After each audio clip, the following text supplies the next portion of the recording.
हमारे channel RMS entertainment को subscribe करें और घंटी को दबाना ना भूलें।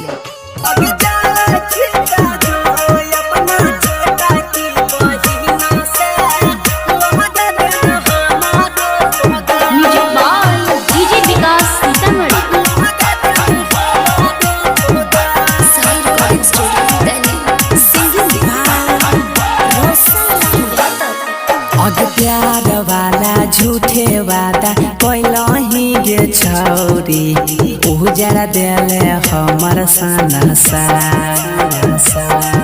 अगे प्यार वाला झूठे वादा कैलही गे छौरी उजरा देले हमर सनसा। अगे जा छिता जो अपना छोटा की बहिना से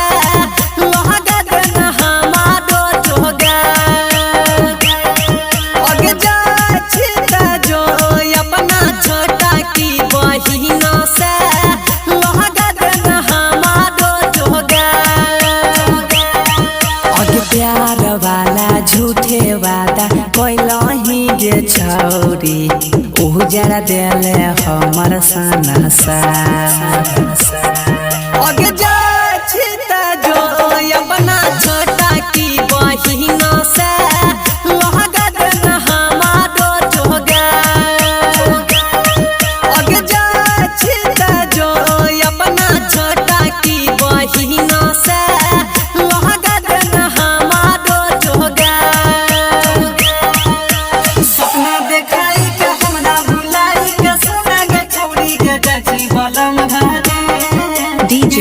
रामशंकर राज, डीजे रामशंकर राज।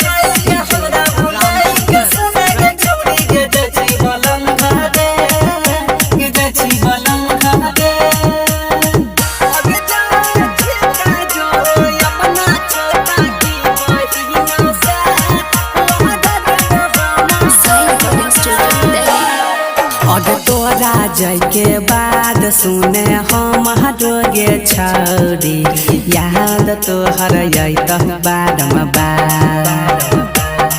अगे तोरा जाय के बाद सुने हम गे छौरी याद तोहर अत बादम बाद। अगे जा छिता जो अपना छोटा की बहिना से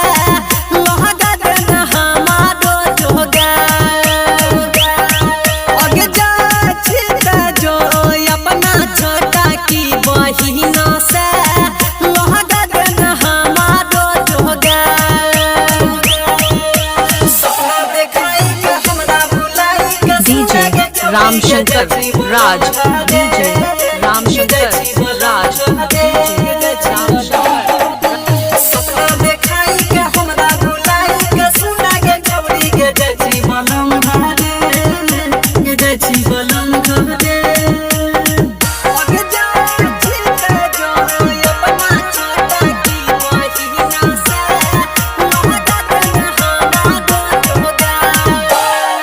अगे रोशन गुडू तोहारा से कहै छौ गे छौरी महनी लेना बतिया हमार। अगे सोनी रमेश तोहारा से कहै छौ गे छौरी महनी लेना बतिया हमार।